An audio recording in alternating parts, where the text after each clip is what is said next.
ओम शांति। 14 अगस्त 2025 के ईश्वरी महावाक्य पहले सुनते हैं। मुरली के मुख्य पॉइंट्स। आज बाबा ने कहा,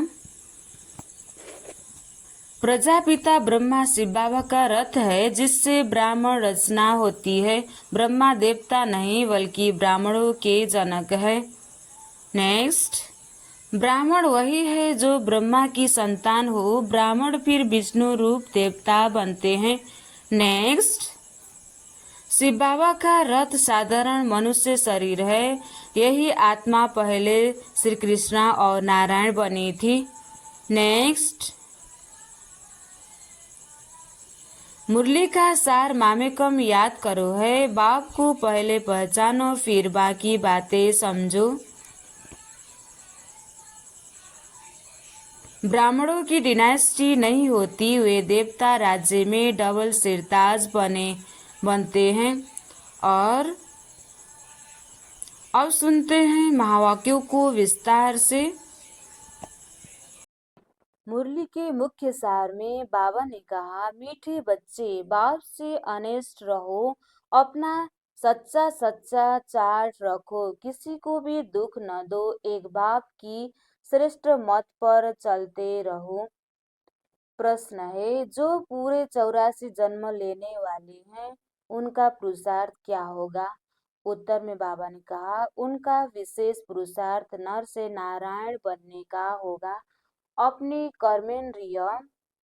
कर्मेंद्रियों पर उनका पूरा कंट्रोल होगा। उनकी आंखें क्रिमिनल नहीं होगी। अगर अब तक भी किसी को देखने से विकारी ख्यालात आते हैं, क्रिमिनल आई होती है, तो समझो पूरे 84 जन्म लेने वाली आत्मा नहीं है। गीत में इस पाप की दुनिया से ओम शांति। मीठे मीठे रूहानी बच्चे जानते हैं कि यह पाप की दुनिया है। पुण्य की दुनिया को भी मनुष्य जानते हैं। मुक्ति और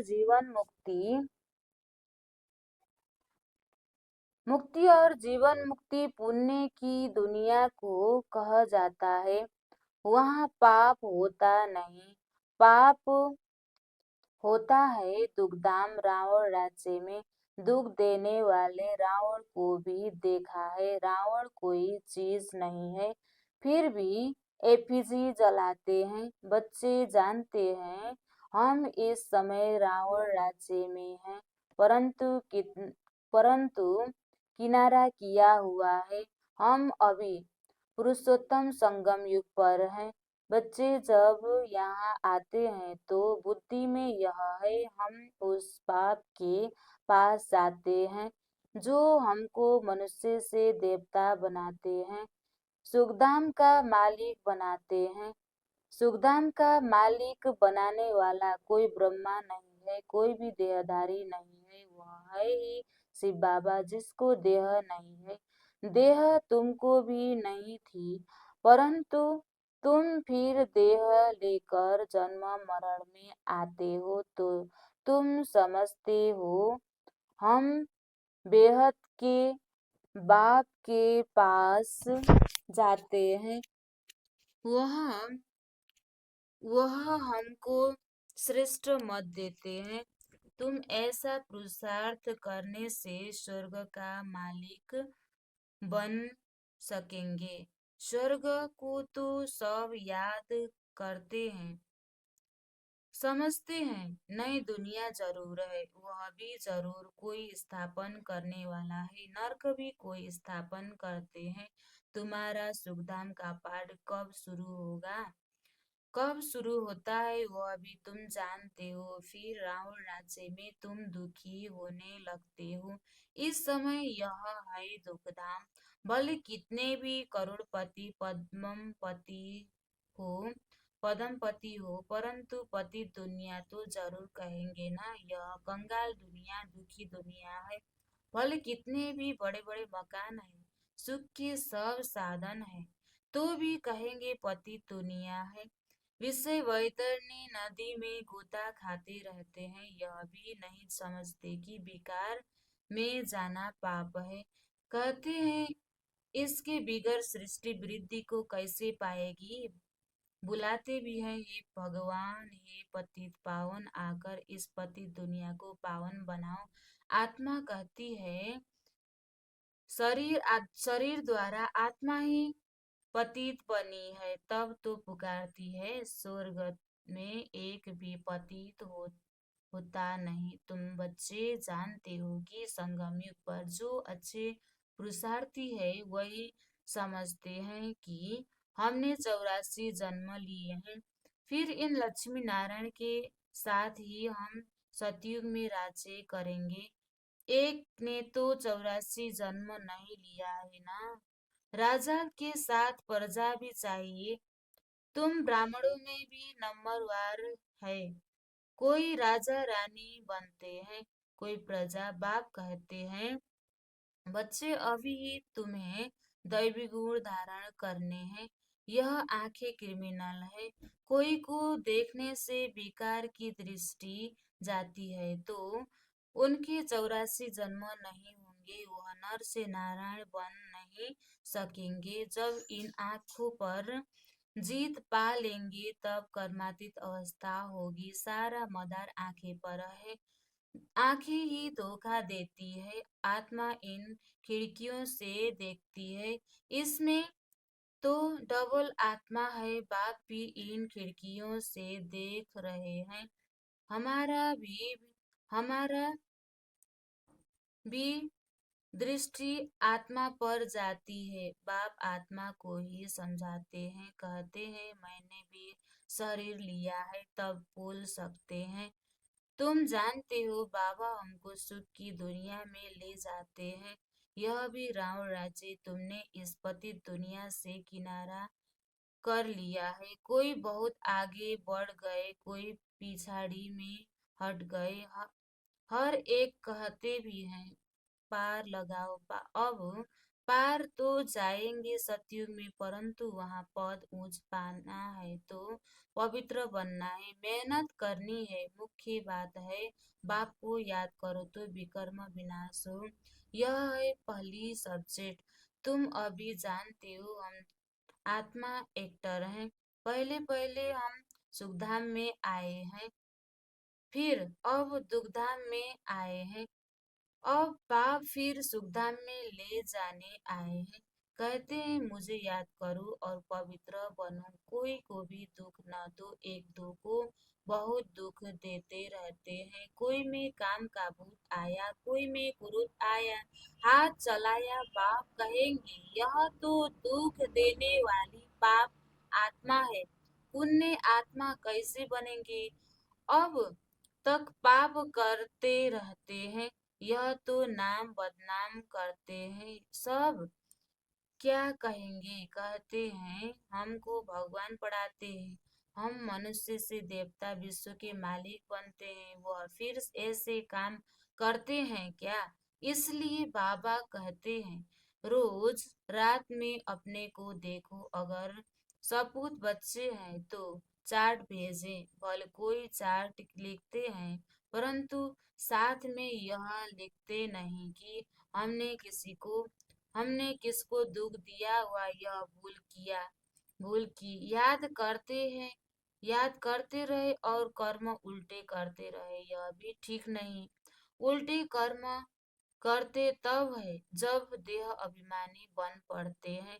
यह चक्र कैसे फिरता है? यह तो बहुत सहज है, एक दिन में भी टीचर बन सकते हैं। बाप तुमको 84 का राज समझाते हैं। टीचर टीच करते हैं, फिर जाकर उस पर मनन करना है।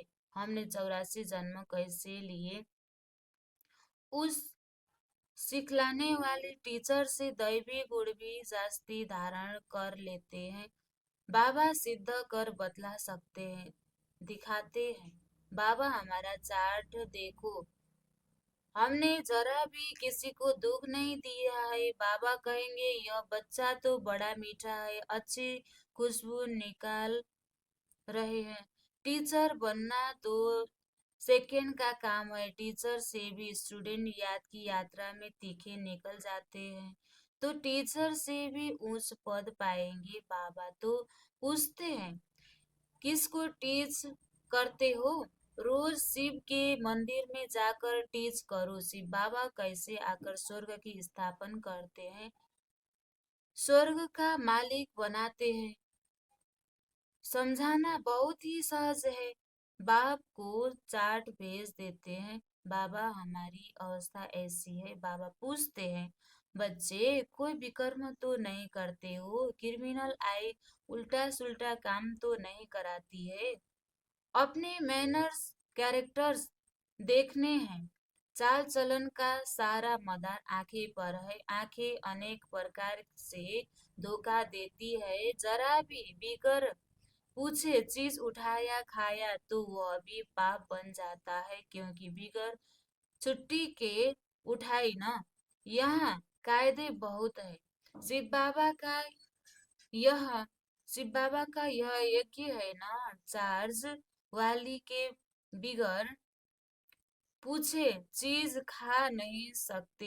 एक खाएंगे तो और भी ऐसे करने लग पड़ेंगे। वास्तव में यहाँ कोई चीज ताले के अंदर रखने की दरकार नहीं है। लॉ कहता है इस घर के अंदर किचन के सामने कोई भी अपवित्र आने नहीं चाहिए। बाहर में तो अपवित्र पवित्र का सवाल ही नहीं, परंतु पतित तो अपने को कहते हैं ना। सब पतित है। कोई वल्लभाचार्य को अथवा शंकराचार्य को हाथ लगा न सके, क्योंकि वह समझते हैं हम पावन, यह पतित है। भले यहाँ सबके शरीर पतित है तो भी पुरुषार्थ अनुसार विकारों का संन्यास करते हैं। तो निर्विकारी के आगे विकारी मनुष्य माथा टेकते हैं। कहते हैं यह बड़ा स्वच्छ धर्मात्मा मनुष्य है। सतयुग में तो मलेच्छ होते हैं। है ही पवित्र दुनिया कैरे एक ही कैटेगरी है। तुम इस सारे राज को जानते हो। शुरू से लेकर सृष्टि के आदि मध्य अंत का राज बुद्धि में रहना चाहिए। हम सब कुछ जानते हैं, बाकी कुछ भी जानने का रहता ही नहीं। रास्ता बाप को जाना, सूक्ष्म वतन को जाना, भविष्य मर्तव्य को जाना, जिसके लिए ही पुरुषार्थ करते हो। फिर अगर चलन ऐसी हो जाती है तो ऊंच पद पा नहीं सकेंगे। किसी को दुख देते विकार में जाते हैं या बुरी दृष्टि रखते हैं तो यह भी पाप है। दृष्टि बदल जाए बड़ी मेहनत है। सृष्टि दृष्टि बहुत अच्छी चाहिए। आंखें देखती है। यह क्रोध करते हैं तो खुद भी लड़ पड़ते हैं। शिव बाबा में जरा भी लव नहीं, याद ही नहीं करते। बलिहारी शिव बाबा की है। बलिहारी गुरु आपकी बलिहारी उस सतयुग की जिसने जिसने गोविंद श्री कृष्ण का साक्षात्कार कराया। गुरु द्वारा तुम गोविंद बनते हो। साक्षात्कार से सिर्फ मुख मीठा नहीं होता। मीरा का मुख मीठा हुआ क्या? सचमुच स्वर्ग में तो गई नहीं। वह है भक्ति मार्ग। उनको स्वर्ग का सुख नहीं कहेंगे। गोविंद को सिर्फ देखना नहीं है, ऐसा बनना है। तुम यहाँ आए ही हो ऐसा बनने, यह नशा रहना चाहिए। हम उनके पास जाते हैं तो हमको ऐसा बनाते हैं। तो बाप सबको यह राय देते हैं, चार्ट में यह भी लिखो।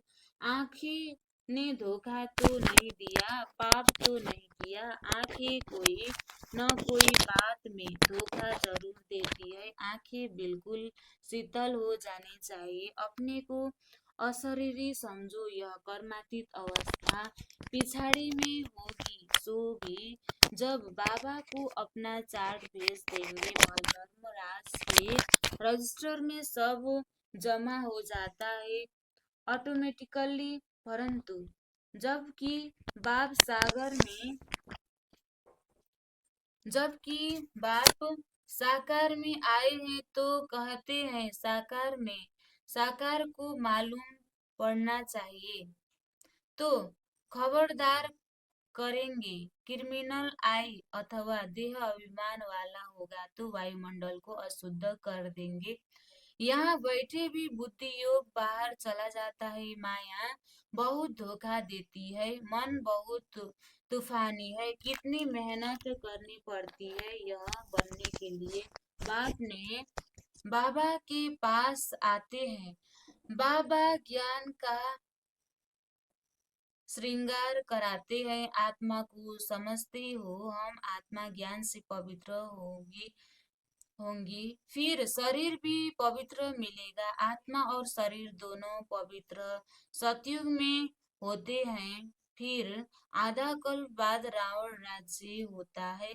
मनुष्य कहेंगे भगवान ने ऐसे क्यों किया, यह अनादि ड्रामा बना हुआ है। भगवान ने थोड़े ही कुछ किया, सतयुग में होता ही है। एक देवी देवता धर्म कोई कोई कहते हैं। ऐसे भगवान को हम याद ही क्यों करें। लेकिन तुम्हारा दूसरे धर्म से कोई मतलब नहीं। जो कांटे बने हैं वही आकर फूल बनेंगे। मनुष्य कहते हैं क्या भगवान सिर्फ भारतवासियों को ही स्वर्ग में ले जाएंगे। हम मानेंगे नहीं। भगवान को भी दो आंखें हैं क्या। परंतु यह तो ड्रामा बना हुआ है। सब स्वर्ग में आए तो फिर अनेक धर्मों का पाठ कैसे चले। स्वर्ग में इतने करोड़ होते नहीं। पहली पहली मुख्य बात भगवान कौन है उनको तो समझो। यह नहीं समझा है तो अनेक प्रश्न करते रहेंगे। अपने को आत्मा समझेंगे तो कहेंगे यह तो बात ठीक है। हमको पतित से पावन जरूर बनना है। याद करना है उस एक को। सब धर्मों में भगवान को याद करते हैं। तुम बच्चों को अभी यह ज्ञान मिल रहा है। तुम समझते हो यह सृष्टि चक्र कैसे फिरता है। तुम कितना प्रदर्शनी में भी समझाते हो। निकलते बिल्कुल थोड़े हैं, परंतु ऐसे थोड़े ही कहेंगे कि इसलिए करनी नहीं, क्योंकि इसलिए करनी नहीं चाहिए। ड्रामा में था किया। कहाँ निकलते भी हैं प्रदर्शनी से, कहाँ नहीं निकलते हैं। आगे चल आएंगे, ऊंच पद पाने का पुरुषार्थ करेंगे।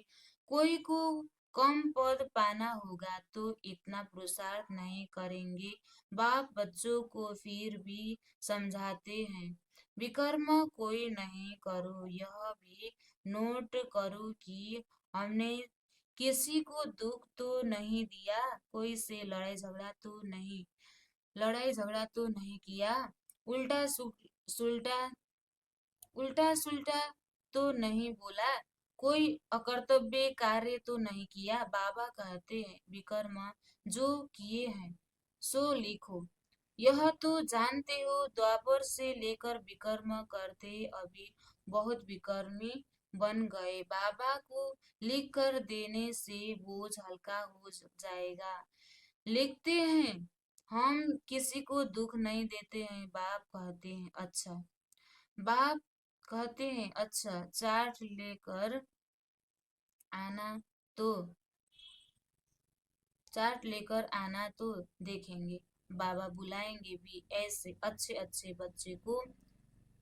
हम देखें तो सही सपूत बच्चों को बाप बहुत प्यार करते हैं। बाप जानते हैं अभी कोई सपूत संपूर्ण बना नहीं है। बाबा हर एक को देखते हैं कैसे पुरुषार्थ करते हैं। बच्चे चार्ट नहीं लिखते हैं तो जरूर कुछ खामियां है जो बाबा से छिपाते हैं। सच्चा ऑनेस्ट बच्चा उनको ही समझता हूँ जो चार्ट लिखते हैं। चार्ट के साथ फिर मैनर्स भी चाहिए। अच्छा मीठे मीठे सिखलते बच्चों प्रति माता पिता बाप दादा का याद प्यार और गुड मॉर्निंग। रूहानी बाप की रूहानी बच्चों को नमस्ते। हम रूहानी बच्चों की भी रूहानी बाप दादा को याद प्यार और गुड मॉर्निंग। नमस्ते बाप दादा, नमस्ते नमस्ते नमस्ते। धारणा के लिए मुख्य सार। 1 नंबर, स्वयं का बोझ हल्का करने के लिए जो भी विकर्म हुए हैं वह बाप को लिखकर देना है। अब किसी को भी दुख नहीं देना है, सपूत बनकर रहना है। दूसरा, अपनी दृष्टि बहुत अच्छी बनानी है, आंखें धोखा न दे, इसकी संभाल करनी है। अपने मैनर्स बहुत बहुत अच्छे रखने हैं। काम क्रोध के वश हो कोई पाप नहीं करने हैं। आज बाबा ने वरदान दिया है, लक्ष्य और मंजिल को सदा स्मृति में रख तीव्र पुरुषार्थ करने वाले सदा होली और हैप्पी भव। लक्ष्य और मंजिल को सदा स्मृति में रख तीव्र पुरुषार्थ करने वाले सदा होली और हैप्पी भव। विस्तार में, ब्राह्मण जीवन का लक्ष्य है बिना कोई हद के आधार के सदा आंतरिक खुशी में रहना। जब यह लक्ष्य बदल हद की प्राप्तियों की छोटी छोटी गलियों में फंस जाते हो तब मंजिल से दूर हो जाते हो। इसलिए कुछ भी हो जाए, हद की प्राप्तियों का त्याग भी करना पड़े तो उन्हें छोड़ दो, लेकिन अविनाशी खुशी को कभी नहीं छोड़ो। होली और हैप्पी भव के वरदान को स्मृति में रख तीव्र पुरुषार्थ द्वारा अविनाशी प्राप्तियां करो। स्लोगन में, गुण मूर्त बनकर गुणों का दान देते चलो, यही सबसे बड़ी सेवा है। गुण अव्यक्त इशारे, सहज योगी बनना है तो परमात्मा प्यार के अनुभवी बनो। मास्टर नॉलेजफुल, मास्टर सर्वशक्तिवान की स्टेज पर स्थित रह भिन्न भिन्न प्रकार की क्यों से निकल बाप के साथ सदा मिलन मनाने की लगन में अपने समय को लगाओ और लवलीन स्थिति में रहो तो और सब बातें सहज समाप्त हो जाएगी। फिर आपके सामने आपकी प्रजा और भक्तों की क्यों लगेगी। ओम शांति।